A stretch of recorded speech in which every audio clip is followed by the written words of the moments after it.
First part of the revised story. The morning Brady demoted me, I owned 42% of his company. He had no clue. I was sitting in that conference room watching him destroy his own career, and he didn't even know it. The room still smelled like burnt coffee and fresh carpet from their $40,000 renovation 6 months back. Knew everything except the mahogany table. You don't replace mahogany, especially when you don't actually own the building it sits in. Brady Holloway stood at the head of that table like he owned the world, pointing at some PowerPoint slide that read Lean Operational Footprint Phase 1 in letters you could see from space. His MacBook was cracked open, and every few seconds his eyes would drift down to it like he was reading cue cards for his own meeting. 8 people sat around watching this train wreck in real time, all shifting in their leather chairs like they wished they were anywhere else. Behind Brady, some young woman named Claire Davis clutched a tablet against her chest like body armor. Smart girl. She could sense what was coming even if her boss couldn't. I sat at the far end, hands folded, watching the show. Dean, Brady said without looking up from his laptop. Never made eye contact when he was about to screw someone over. Effective immediately. Your role is being restructured. We're transitioning you from VP of Manufacturing Operations to Shift Supervisor. Your compensation will be adjusted accordingly. 40% cut. From $140,000 down to $95,000, a $45,000 haircut delivered like he was reading the weather forecast.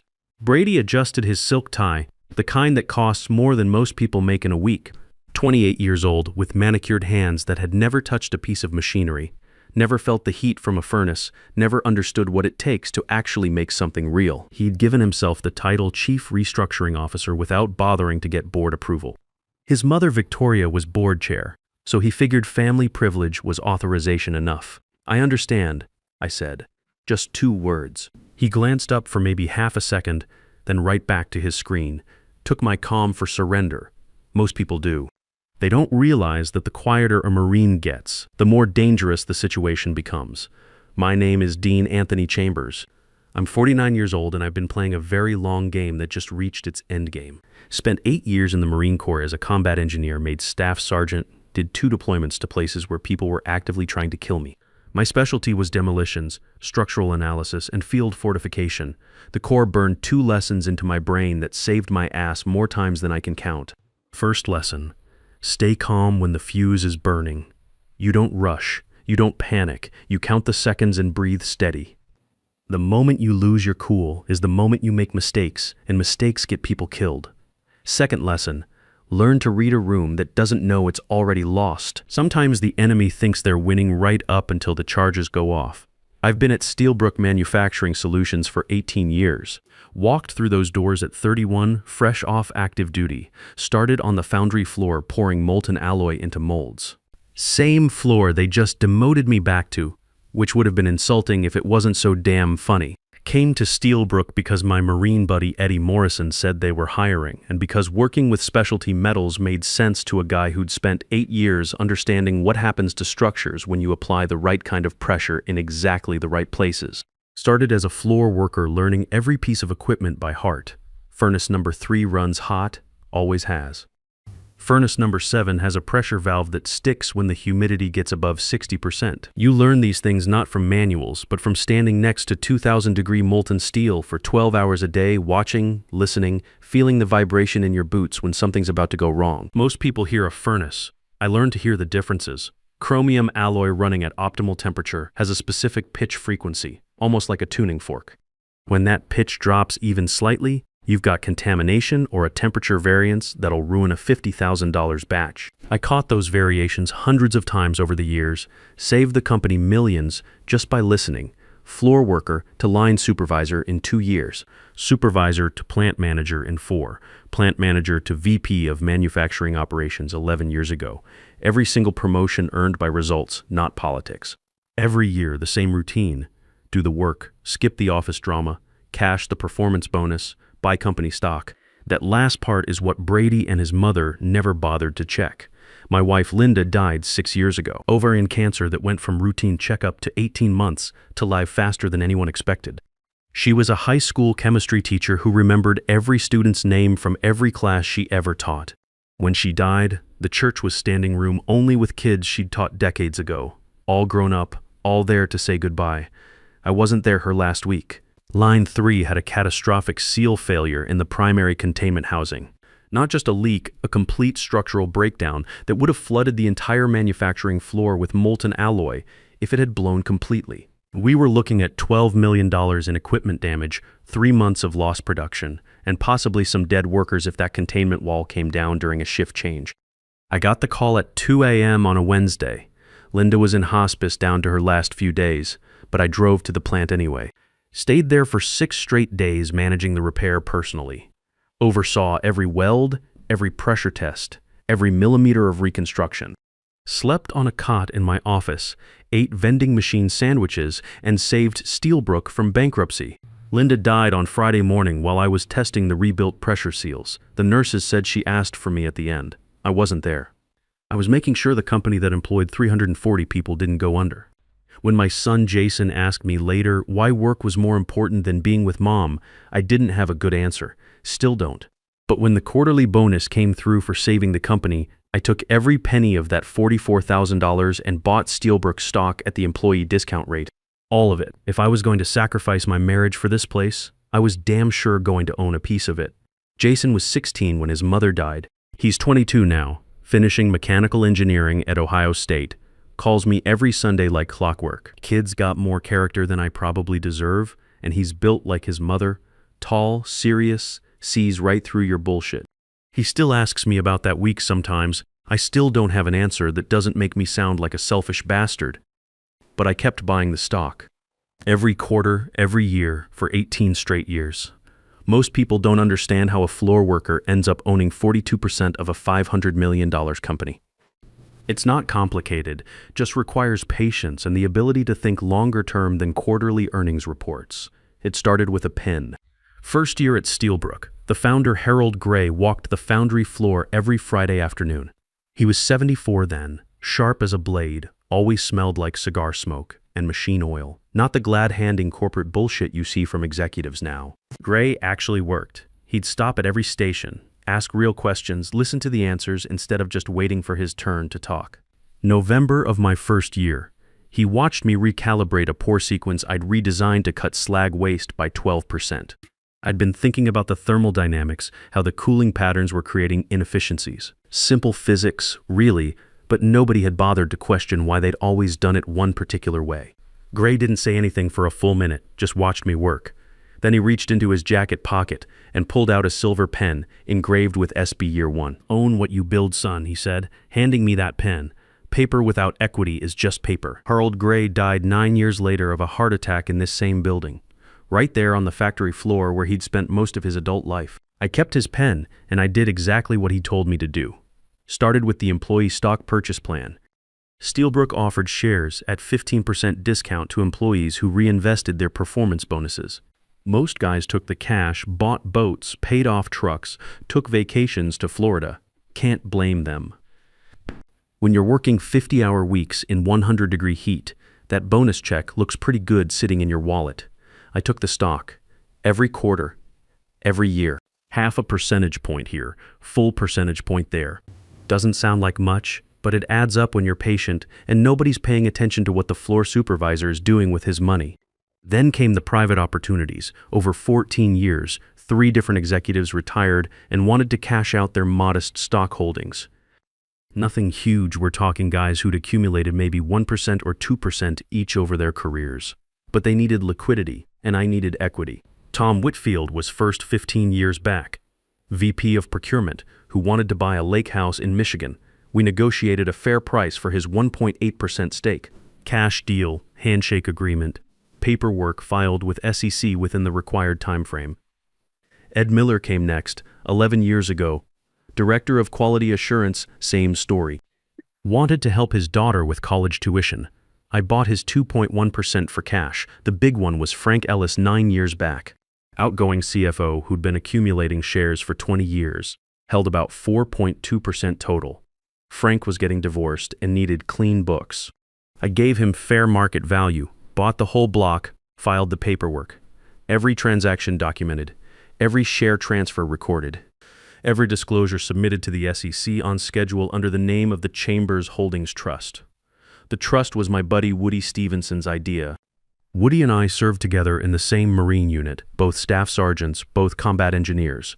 We diffused IEDs side by side in places I can't name, trusted each other with our lives on a daily basis. When he transitioned to civilian life, Woody went to law school, ended up specializing in corporate securities and shareholder rights. He's 57 now, works at a mid-sized firm in Columbus, and he's the only person alive who knows my complete ownership position in Steelbrook. Woody set up the Chambers Holdings Trust 17 years ago, my second year at the company. Simple structure, bulletproof documentation. He filed every acquisition, submitted every SEC form on time, tracked every threshold. When my beneficial ownership crossed 5%, he filed Schedule 13D. When it hit 10%, 15%, 20%, all the way up to 42%. Every form submitted properly, every deadline met, every disclosure requirement satisfied. All publicly accessible information sitting in the Edgar database for anyone who wanted to look. Problem was, nobody ever bothered to look. The last time anyone on the Steelbrook Board of Directors reviewed the complete SEC ownership filings was 2014, 10 years ago. By then, I was already past 35%. They just assumed the institutional knowledge was current, that someone else was keeping track of who owned what. Nobody was. Woody also made sure I understood Article 7 of the Steelbrook Corporate Charter, the Emergency Shareholder Governance Clause. He explained it to me over black coffee in a Columbus diner 8 years ago, made me read through the legal language twice to make sure I understood every word. "This is your insurance policy," he told me, tapping the document with his finger. "Pray you never need it. Article 7 is very specific about shareholder rights. If any officer of the corporation takes unilateral action affecting the compensation, title, or duties of any employee holding a majority stake in the corporation's issued shares without the prior written consent of said shareholder, that shareholder may invoke Article 7 to convene an emergency board session within 36 hours. The key phrase is majority stake. At 42%, I didn't quite have majority control, but I had more shares than any other single entity, including the Holloway family's combined holdings. More importantly, Brady's self-appointed title of Chief Restructuring Officer had never been ratified by a full board resolution. His mother, Victoria, had created the position by executive memo and installed her son without a formal vote. 3 directors had objected at the time. Victoria had overridden them using her authority as board chair, which meant Brady had just restructured my compensation using authority that was legally questionable to begin with. I own 42% of Steelbrook Manufacturing Solutions. Market value of my stake, approximately $210 million, and a 28-year-old with a Wharton MBA and 14 months of PowerPoint consulting experience had just cut my salary by $45,000 without asking me, without asking the board, and without asking his mother's own general counsel. When Brady finished his little presentation and the meeting broke up, I didn't slam doors or raise my voice. Didn't say a word to anyone on the way out, just walked to the elevator, rode it down to the parking garage, sat in my F-150 for exactly 2 minutes. Linda's photo was still clipped to the sun visor, her laughing with Jason on her lap when he was 11, both of them squinting into the sunshine at some long-forgotten family picnic. Before the cancer, before the plant emergency, before everything went sideways. Then I pulled out my phone and called Woody Stevenson. He picked up on the second ring, didn't bother with hello. "I've been waiting for this call for about 7 years, Woody said. His voice was calm, steady, the same tone he used when we were working with live ordnance. "Tell me exactly what happened. Marines don't rush fuses, and lawyers don't rush filings, but Woody doesn't waste time either." I told him word for word. The conference room, the slide deck, the demotion from VP to shift supervisor. The $45,000 salary cut delivered like Brady was ordering lunch. 8 people sitting around that table watching it happen. Claire Davis standing behind her boss looking like she wanted to disappear into the carpet. Brady's laptop open the entire time, eyes drifting down to his screen like demoting an 18-year veteran was somewhere between checking email and his lunch plans. Woody was quiet for 4 seconds. I could hear him writing, that scratching sound of pen on legal pad that meant he was building a case in real time. His title, Woody said finally, Chief Restructuring Officer. Was it ratified by full board resolution? No. I've read every board resolution for the past 11 years. There's no vote authorizing that position. Victoria created it by executive memo and installed him. 3 directors objected at the time. She overrode them. And he took unilateral action affecting your compensation, title, and duties without your prior written consent. He did. Then Article 7 is live. I'll have the filing ready by 6:30. Emergency shareholder action under Article 7 of the Steelbrook Corporate Charter, submitted on behalf of the Chambers Holdings Trust, beneficial owner of 42% of issued shares. The board will be legally required to convene within 36 hours. I looked at Linda's photo clipped to the sun visor. After 18 years of playing this game, it was time to make the final move. Do it, I said. Already started? Click. It was 4:47 p.m. on a Tuesday. Here's what I didn't do in the next 18 hours. Didn't call Brady. Didn't call Victoria Holloway. Didn't call anyone at Steelbrook. Didn't send emails. Didn't post anything on social media. Didn't update my LinkedIn profile. Didn't walk back into that building and tip my hand. I drove home to the house I'd bought 19 years ago, specifically because you could see the Steelbrook smokestacks from the back deck. Linda thought I was crazy. You want to stare at work from your porch, she'd said. But I wanted to see what I was building. Wanted that visual reminder every morning of where my future was being constructed one share at a time. Fed Cooper, my 11-year-old yellow lab who knew something had shifted the moment I walked through the door. Dogs can sense when the atmospheric pressure changes before a storm. Cooper didn't bring me his tennis ball like usual, just sat next to my chair and put his gray muzzle on my knee. I poured 3 fingers of bourbon. Not the daily drinking bottle, but the good stuff. Blanton's that Linda had given me for Christmas the year before she got sick. I'd been saving it for something special. Wasn't sure what, turned out it was this. Sat on the back deck, watching the sky go dark over the industrial district. Could see the lights in Steelbrook's executive suite from where I sat, 3rd floor corner office that used to be mine before Brady moved into it 7 months ago. Lights were still on. Good. Let him enjoy his last night playing executive.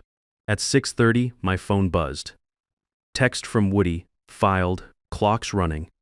I finished the bourbon, went inside, washed the glass, set it on the drying rack next to the single plate from dinner. Then I went to bed and slept 7 hours straight for the first time in months. While I slept, here's what happened. Woody's filing hit the Steelbrook corporate secretary's inbox at 6:32 p.m.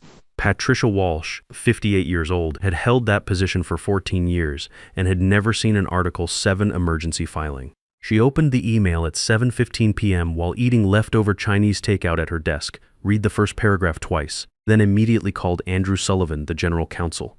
Andrew didn't answer. He was at dinner with his wife at some Italian place downtown, celebrating their anniversary. Patricia left a voicemail that cut right through the small talk. Andrew, we've received an Article 7 filing. Emergency shareholder action. You need to call me tonight. Andrew listened to that message at 9:40 p.m. while his wife was loading the dishwasher, called Patricia back immediately. Who filed it? He asked. An entity called the Chambers Holdings Trust. The filing claims beneficial ownership of 42% of issued shares.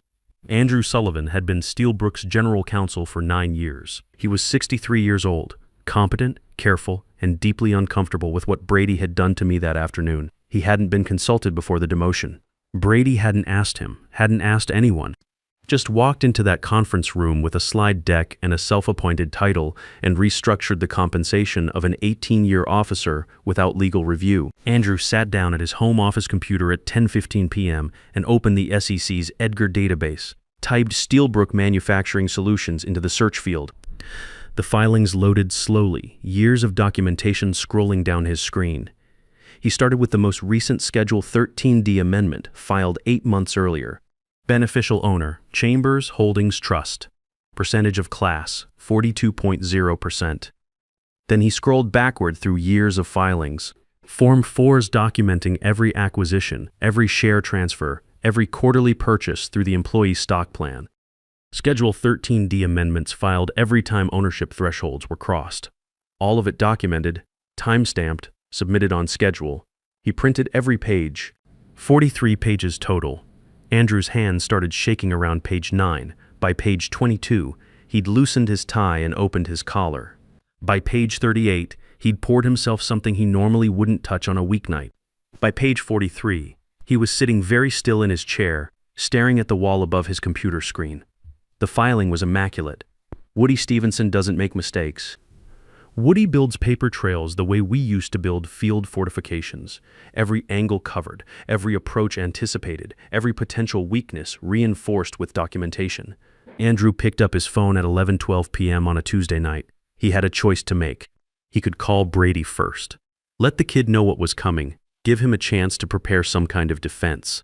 Instead, he called Victoria Holloway. She answered on the fourth ring. Her voice was careful, controlled the way it always was. Victoria had spent 11 years as board chair by never letting anyone see her sweat. Andrew, it's late. Victoria, I need you at headquarters first thing tomorrow morning. Your son has created a situation. What kind of situation? Dean Chambers owns 42% of this company, has for years. It's documented in continuous SEC filings going back 17 years.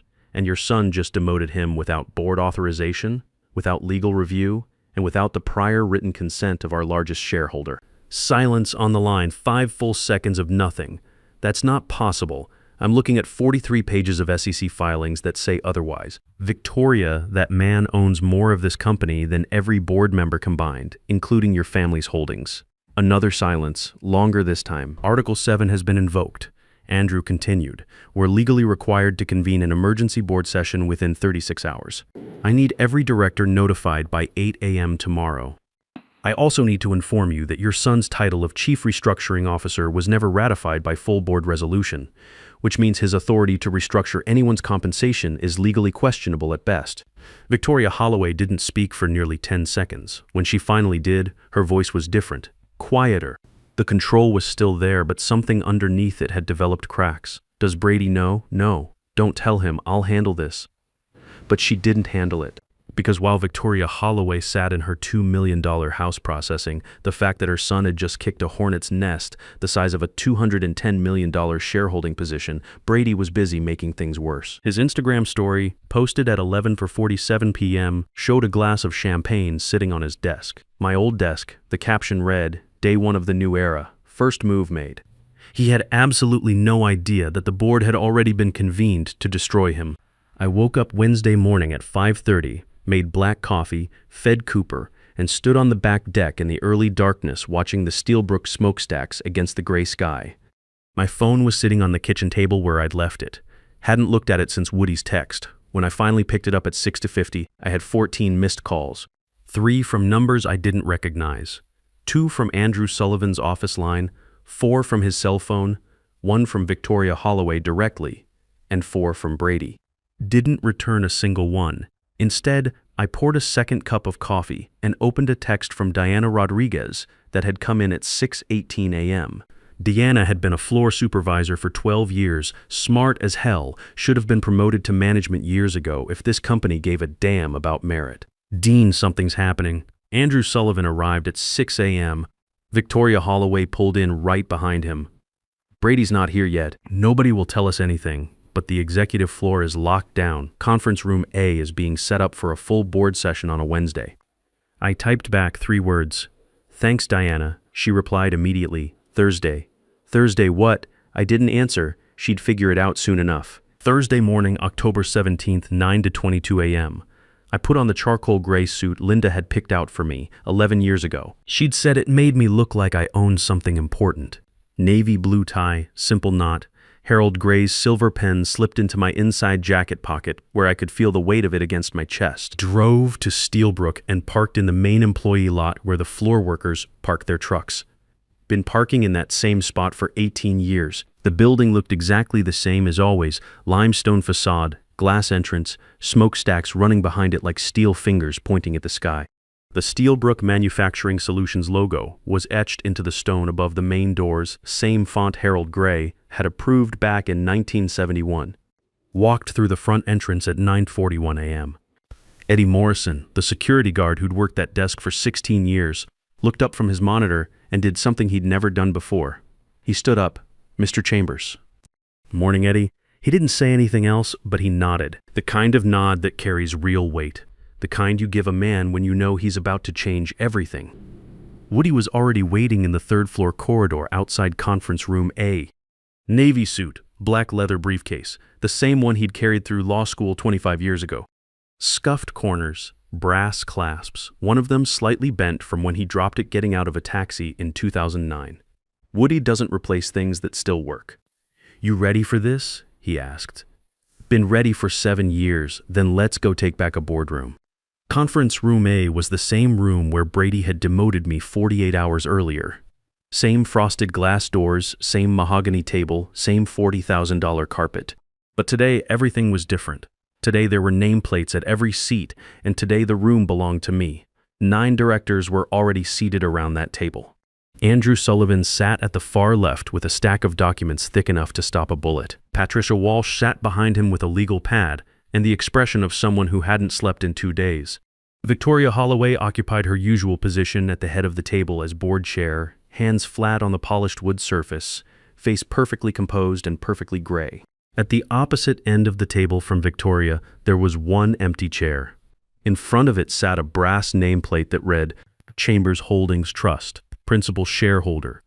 Woody set his briefcase on the table beside my chair and took a seat in the row behind me. He didn't open the briefcase. Everything that mattered was already spread across Andrew's side of the table. I sat down, placed Harold Gray's pen on the mahogany surface in front of me, and folded my hands. The wall clock read 9:58. At 9:59, the door opened, and Brady Holloway walked in. He was wearing a slim-cut navy suit, brand new, probably cost more than most of my guys make in a month. Fresh haircut, silk tie, MacBook Pro tucked under his arm like a security blanket. He walked in with the confident stride of a man who thought he was early to a meeting he controlled. Then he saw the nameplates. Saw the 9 directors sitting in perfect silence, saw Andrew's mountain of SEC documents, saw Woody sitting quietly with his battle-scarred briefcase. Saw me at the far end of the table with a nameplate that identified me as the principal shareholder. He looked at his mother. Mom, what is this? Victoria didn't look at him. Her voice was flat, emotionless. Sit down, Brady. He didn't sit. He adjusted his expensive tie. I wasn't informed of any board session. If this is about the restructuring rollout, I have the Phase 2 presentation ready. And sit down. He sat. Andrew Sullivan stood up. He didn't clear his throat or shuffle papers or do any of the theatrical bullshit you see in movies. He just stood, and the room got quiet in a way that only happens when everyone knows what's coming, except the one person who should. This emergency session has been convened pursuant to Article 7 of the Steelbrook Manufacturing Solutions Corporate Charter, Andrew said. The filing was submitted Tuesday evening at 6:32 p.m. by the Chambers Holdings Trust on behalf of its sole beneficiary, Dean Anthony Chambers. Brady opened his MacBook. Close the laptop, Brady, Victoria said. He closed it slowly like a man in a dream. Andrew continued. The Chambers Holdings Trust holds 42% of Steelbrook Manufacturing Solutions issued shares. This position has been documented in continuous SEC filings, including Form 4 disclosures and Schedule 13D amendments for the past 17 years. Every filing is publicly accessible through the Edgar database. He picked up the top document from his stack and held it where everyone could see it. At the current company valuation of $500 million, Mr. Chambers' 42% stake represents approximately $210 million in market value. One of the directors, Bill Hargrove, who'd been on this board for 7 years, leaned back in his chair and let out a long, slow breath. The woman next to him, Sandra Keller, closed her eyes for a moment like she was trying to wake up from a nightmare. Brady looked at me for the first time since he'd walked in. For the first time since I'd known him, he wasn't performing for an audience. The confidence was gone. The entitlement was gone. The smug superiority was gone. What was left was just a scared kid who'd finally realized he'd been playing a game where he didn't know the rules. That's not. He stopped, started again. Those filings can't be accurate. They're bulletproof, Woody said from behind me. His voice was calm, level, professional. The same tone he'd used when we were diffusing improvised explosive devices in places I can't name, every threshold properly reported, every transfer legally executed, every disclosure filed on schedule. 17 years of perfect documentation. I built this structure myself. Brady looked at his mother. Mom? Victoria's eyes remained fixed on the table. She didn't look up. Andrew set the document back down. Additionally, the title of Chief Restructuring Officer, under which Mr. Holloway took the action in question, was never ratified by a full board resolution. It was created by executive memo without formal vote, which means that Mr. Holloway's authority to restructure the compensation of any officer of this corporation is legally questionable at best.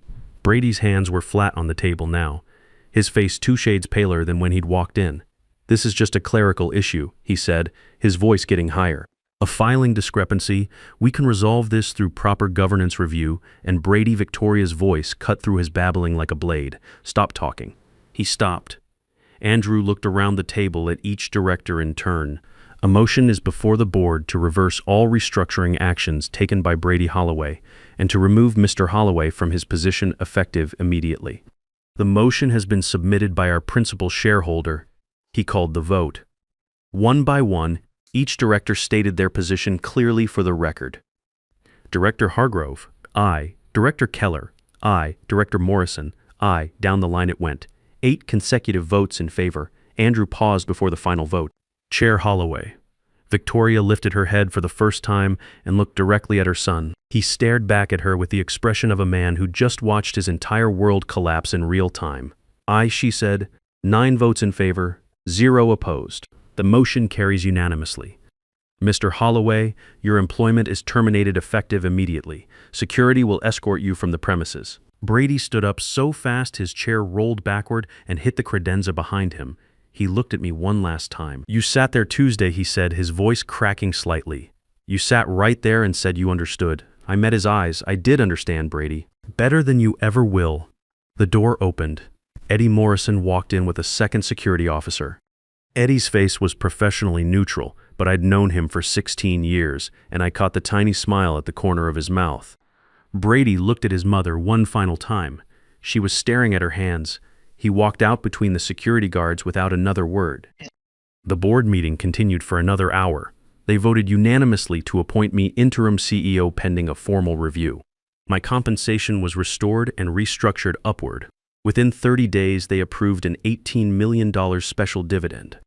My share, $7.6 million, deposited exactly 4 weeks after Brady had tried to demote me. Victoria Holloway resigned from the board 1 week later. No statement, no explanation, just a signed letter delivered to Patricia Walsh. Her 4.2% stake remains, but she'll never sit at that table again. Brady's Instagram post, the champagne glass on my old desk, with the caption "Day 1 of the new era." First move made, it's permanently archived in the SEC filing record. Now, his first move as an executive was his last move as anything. Deanna Rodriguez got the promotion she should have received years ago. When I told her she was the new director of operations, she stood in my office doorway and said, "About damn time, Dean." I kept Harold Gray's pen in my desk drawer, and his advice in my head, "Own what you build." I'd spent 18 years building something, and now I finally owned it. If you've ever sat quiet while someone underestimated you, if you've ever played the long game while others chased quick wins, if you've ever believed that patience and preparation beat privilege in politics, you know exactly how this story ends. Sometimes the best revenge isn't getting mad, it's getting even, getting everything, and getting the last word without ever having to raise your voice. Keep building, keep buying, keep believing that merit wins in the end. Because eventually, it does.